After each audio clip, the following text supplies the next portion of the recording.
Je vous réfère aux articles de notre règlement. Cela dit, c'est la réponse à cette question de directive. Nous en sommes maintenant rendus à la période de questions et de réponses orales. Et pour ce faire, je cède la parole en question principale au chef de l'opposition officielle. Madame la Présidente, ça fait des années que le gouvernement de la CAQ est interpellé par l'industrie forestière, par les coopératives forestières, par des entrepreneurs en travaux sylvicoles, par les municipalités, sans succès. Ça fait des mois que tout le monde ici est au courant que les politiques de Donald Trump vont avoir un impact monstre sur l'industrie forestière. Le gouvernement lui-même disait il y a 2 ans que ça pressait, que c'était une question de survie des régions. Et pourtant, ils n'ont rien fait, ils sont restés assis sur leurs mains. Conséquence, des usines ferment, des travailleurs perdent leur emploi, ceux qui restent sont dans l'incertitude, des villages au complet se retrouvent dévitalisés, les chaînes économiques de régions entières sont bouleversées. Mais pour le gouvernement, Madame la Présidente, on dirait que c'est un moment comme un autre. Hier, 5 grandes organisations qui représentent le secteur économique forestier ont lancé un cri du cœur, un vrai cri du cœur, au gouvernement de la CAQ. Le gouvernement pense peut-être qu'il ne leur reste pas assez de temps d'ici à l'élection pour faire quelque chose. Mais ce temps-là, il va être terriblement long pour tous les travailleurs de la forêt qui vivent dans l'incertitude en ce moment. Alors, question bien simple. Ils ont entendu hier le cri du cœur de l'industrie forestière, de ces travailleurs. Qu'est-ce qu'ils vont faire? Le ministre de l'Environnement et de la lutte au changement climatique. Merci, Madame la Présidente. La question est certainement importante et on est pleinement conscient des difficultés que traverse l'industrie.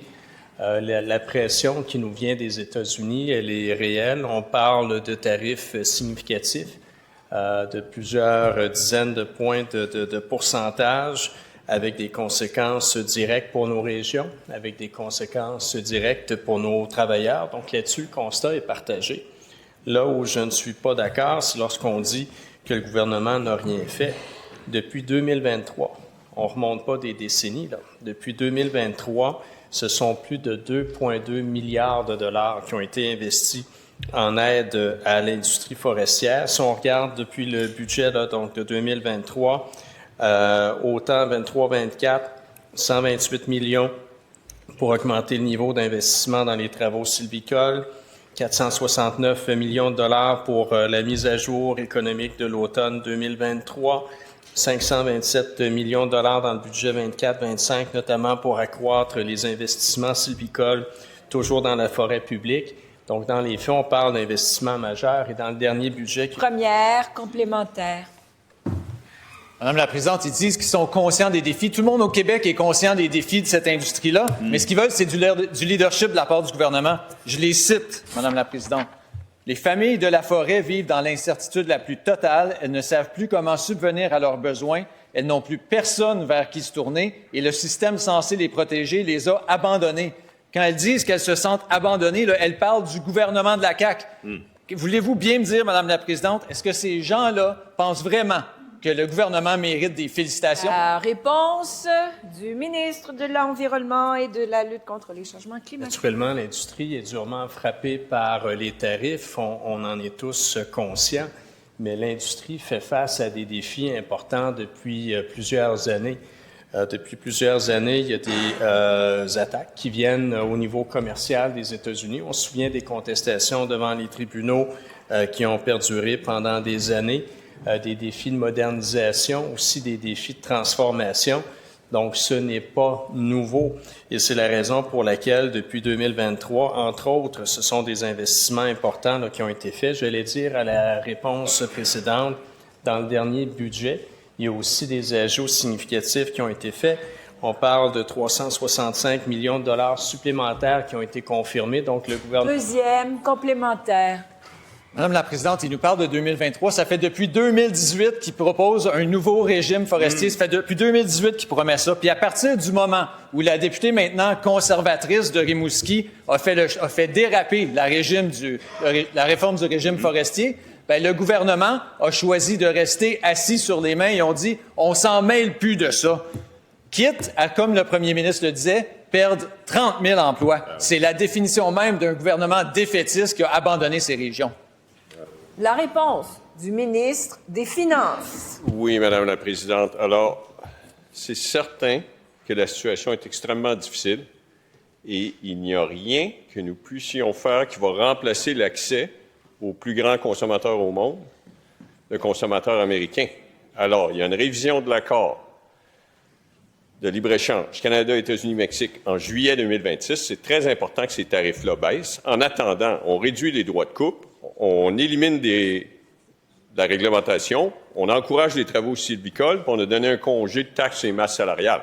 Alors, on fait des interventions, mais c'est certain que c'est la révision de l'accord qui est clé. Troisième complémentaire. Madame la Présidente, le ministre commence sa réponse en disant qu'il n'y a rien qu'on peut faire. On n'est pas d'accord. Ils viennent d'annoncer 3 années supplémentaires de coupures pour les entreprises sylvicoles. Ils ont abandonné des centaines de milliers d'hectares de plantations. Ils ont abandonné la réforme du régime forestier. Puis ils sont près de l'aveu du premier ministre à abandonner 30 000 emplois encore. Ça a-tu l'air d'un gouvernement qui fait de la forêt, qui fait des travailleurs de la forêt, qui fait des régions forestières une priorité, ça? Bravo. La réponse du ministre de l'Environnement et de la lutte contre les changements climatiques. Je reviens sur les investissements, Madame la Présidente. 2,2 milliards de dollars depuis 2023 uniquement. Puis je le mentionnais, la situation n'est pas nouvelle. Lorsqu'ils étaient eux-mêmes au gouvernement, jamais ils ne se sont rapprochés d'investissements de cette hauteur-là. Et si les oppositions suivent un petit peu, il y a le projet de loi 11 aussi qui apporte un certain nombre de réponses qui confirment notre aide au niveau de l'industrie forestière, l'abolition de la rente annuelle, l'abolition du PMMB, l'abolition des enchères, la tarification plus compétitive par rapport à l'Ontario. Donc, ce sont toutes des mesures concrètes qui, dans un projet de loi qui est récent et qui donne suite à cette nouvelle conjoncture. En question principale, je reconnais maintenant le député de Néligan. Madame la Présidente, au Centre hospitalier affilié universitaire régional de Trois-Rivières, des chirurgies sont annulées. Pas par choix médical, mais faute de personnel. Madame la Présidente, des patients attendent depuis des mois, parfois dans la douleur. Ce n'est pas uniquement des chiffres, mais des patients qui souffrent en silence. Parfois, ce sont des membres de nos familles. Parfois, ce sont des voisins. Parfois, ce sont des citoyens qu'on représente fièrement. Madame la Présidente, comment ce gouvernement caquiste, après 8 ans au pouvoir, peut expliquer aux Québécois que sous leur régime, la liste d'attente en chirurgie a explosé et ceux qui attendent dans le silence et dans la souffrance depuis plus d'1 an, la liste explose. Ma question à Madame la Ministre, est-ce qu'il est fier de son bilan en matière d'attente en chirurgie? La réponse de la ministre de la Santé. Madame la Présidente, trop de Québécois, Québécoises attendent trop longtemps pour obtenir une chirurgie. J'en suis tout à fait consciente. Toutefois, il faut regarder les améliorations qui ont été faites dans notre réseau, notamment depuis les 3 dernières années. On a diminué, Madame la Présidente, de 70 notre liste d'attente en chirurgie depuis plus d'1 an, et ça depuis 2022. Nous avions 22 000 personnes au sortir de la pandémie qui étaient en attente d'une chirurgie. Aujourd'hui, Madame la Présidente, nous sommes à 4 000 personnes qui sont en attente d'une chirurgie. C'est le chiffre le plus bas depuis le début de la pandémie. Alors, on continue, Madame la Présidente, à faire en sorte d'améliorer notre système de santé, notamment au niveau des différents blocs opératoires au Québec. Et j'aimerais rassurer la population. Présentement, Madame la Présidente, il y a 426 salles d'opération qui sont disponibles et en fonction. Ça représente environ 85 de notre capacité de tous les centres hospitaliers. Santé Québec travaille actuellement à réouvrir 79 salles supplémentaires. Complémentaire. Madame la Présidente, ils se sont donné une cible au 31 décembre 2024 pour la Mauricie, le centre du Québec. 36. Ça, c'est votre résultat. Aujourd'hui, 236 patients attendent leur chirurgie depuis plus d'1 an en Mauricie, au centre du Québec. La question, Madame la Ministre, est-elle fière aujourd'hui d'annoncer aux gens de la Mauricie qu'ils doivent malheureusement, encore une fois, attendre? La réponse de la ministre. Madame la Présidente, on continue de faire le travail qu'on doit faire pour améliorer l'accès à la chirurgie au Québec. Alors, il faut regarder le travail qui a été accompli au cours des 3 dernières années. C'est plutôt encourageant. On a réussi à réduire considérablement nos listes d'attente et à freiner l'exode des infirmières du public vers le privé, Madame la Présidente. On a aussi réussi, Madame la Présidente, à capter du personnel qui était parti dans le privé pour revenir dans le public. Alors, il faut se réjouir de ça, Madame la Présidente. Et Santé Québec, comme je le disais tantôt, est en train de faire un plan pour réouvrir plus de 80 salles d'opération au Québec, Madame la Présidente. Deuxième complémentaire. Madame la Présidente, j'invite la ministre à sortir des lignes rédigées par Santé Québec. Je lui parle d'une souffrance. Aujourd'hui, il veut qu'on me parle des chiffres. 4 000 personnes en attente en date d'aujourd'hui, 31 mars 2026. 31 mars 2025, 2300. Madame la Présidente, c'est le double. À la place de la ministre, je serais gêné aujourd'hui. Gêné de rompre une promesse. Gêné de ne pas soulager les patients qui sont en attente d'une chirurgie. Va-t-elle agir aujourd'hui? La réponse de la ministre. Madame la Présidente, aujourd'hui, je souhaite qu'on parle des améliorations dans notre système de santé. Bien oui, il y a des personnes qui attendent. Vous avez tout à fait raison et je l'ai mentionné d'entrée de jeu lors de ma première réponse qu'il y avait encore trop de Québécois, Québécoises qui attendaient pour une chirurgie. Et ce que je vous dis, Madame la Présidente, c'est qu'on y travaille. On a hérité d'un réseau de la santé qui était complètement démoli, Madame la Présidente. Et nous sommes en train, Madame la Présidente, nous sommes en train de renforcer notre système de santé. Nous sommes à la bonne place et nous allons continuer de mettre l'accent pour améliorer les listes d'attente en chirurgie, Madame la Présidente, pour les Québécois, Québécoises qui attendent. Question principale. Je reconnais maintenant la députée d'Émilie. Merci, Madame la Présidente. Alors, ce matin, la presse nous rappelle un constat désastreux que nous avons relevé ici à maintes reprises. La vétusté des infrastructures en eau au Québec est en train de freiner directement la construction de logements. Aujourd'hui, au Québec, des municipalités refusent ou retardent des projets résidentiels, non pas par manque de volonté, mais parce que leurs réseaux d'égouts et d'aqueducs ne sont tout simplement incapables de soutenir les nouveaux développements. On parle ici d'un problème structurel majeur, Madame la Présidente. Et selon plusieurs experts, le déficit de maintien des actifs en eau, qui se chiffrait en 2023 à 45 milliards, il atteindra 100 milliards d'ici 5 ans si rien n'est fait. 100 milliards, Madame la Présidente. Alors, comment le gouvernement peut-il prétendre s'attaquer à la crise du logement alors qu'il laisse les infrastructures en eau se détériorer au point de bloquer des projets de logement partout au Québec? La réponse de la ministre des Affaires municipales. Oui, merci Madame la Présidente. Très heureuse d'avoir cette question parce que ça me donne l'occasion de revenir sur un sujet qui est effectivement fondamental, la désuétude chronique des infrastructures au Québec. Il faut rappeler, Madame la Présidente, que nous sommes au gouvernement depuis 2018. Il n'y a personne qui va penser que les ponts, les routes, les écoles, les CHSLD, les CPE, etc. sont devenus désuètes en 6 ans. En 8 ans plutôt. Donc, c'est le fruit de décennies de négligence dans le maintien de nos actifs. Je le disais quand j'étais au transport et je le maintiens ici aux affaires municipales. Cela étant dit, Madame la Présidente, nous avons pris nos responsabilités à notre arrivée en 2018. Je vous brandis un de mes fameux tableaux. Je n'avais pas eu l'occasion de le faire depuis un bout de temps. Vous voyez, ça, c'est les transferts aux municipalités. Ça, c'est les transferts aux municipalités, les sommes transférées aux municipalités. On voit bien que les colonnes ici, c'est les colonnes de notre gouvernement. Alors, je pense que tout le monde voit bien la nette différence entre le montant des transferts aux municipalités sous notre gouvernement versus les gouvernements précédents, que ce soit le Parti libéral ou le Parti québécois. À cela s'ajoute le fameux PQI, le Plan québécois des infrastructures, qu'on dépose à chaque année en même temps que le budget. On l'a fait il y a 2 semaines, 3 semaines. Et grâce à la générosité sobre et contrôlée de mon collègue des Finances et de celui des infrastructures, on a un PQI qu'on a ramené au même niveau. Première complémentaire. Les municipalités n'ont pas les moyens de moderniser leur réseau souterrain et les projets de logement stagnent. Oui, le PQI, il a augmenté depuis 2018, mais pas au rythme de l'inflation liée au coût de construction. En plus, l'argent, il dort dedans. Il sort pas et les besoins, eux, ils explosent. Alors, est-ce que le gouvernement peut reconnaître que derrière les chiffres, le PQI, malheureusement, il n'est pas à la hauteur. Il freine directement la construction de logements partout au Québec?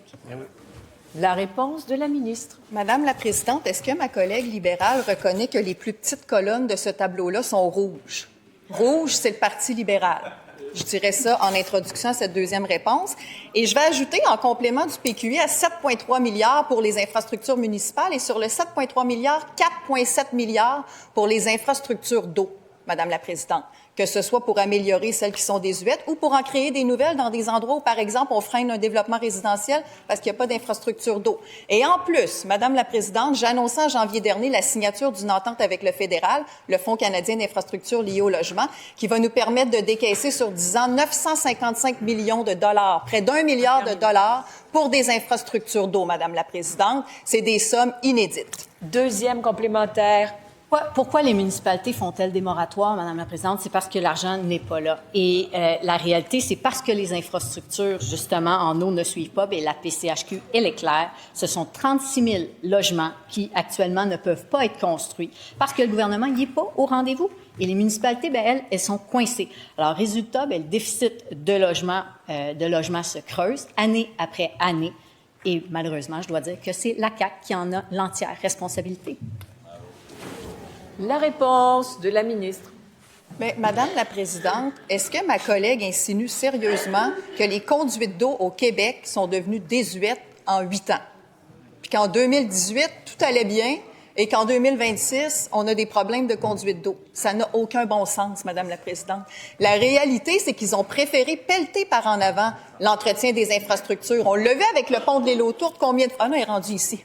Combien de fois la collègue de Vaudreuil nous a questionné sur le pont de l'île aux Tourtes? J'ai dit, vous avez été là 15 ans, vous vous en êtes pas occupé, puis on a été pognés pour le fermer en urgence puis le refaire à 2,3 milliards. C'est la même chose avec les conduites d'eau, Madame la Présidente. Elle me dit, il y a des endroits où on peut pas faire de développement résidentiel, il y a des moratoires. Bien, je viens moi-même lui donner cet exemple-là. La raison pour laquelle on a autant investi. 1 milliard du fédéral, c'est du jamais vu, puis on va construire... En question principale, je reconnais maintenant la députée de Westmount-Saint-Louis. Madame la Présidente, alors nous sommes à quelques jours de voter un projet de loi qui vise à améliorer le sentiment de sécurité et la sécurité de la population. Une autre réalité frappe, celle des coupures à la Sûreté du Québec. Pendant qu'on débat ici dans la région du Lac-Saint-Jean, se mobilise pour garder ces policiers parce que la SQ s'apprête à couper 5 policiers.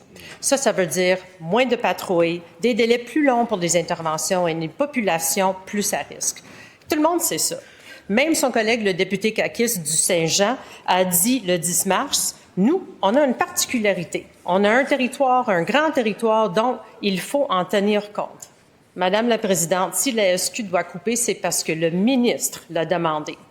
Est-ce que le ministre va s'entêter à maintenir les coupures qui vont affecter directement les services ou est-ce qu'il va faire la chose le plus acceptable et nécessaire et reculer? La réponse de la ministre des Affaires municipales.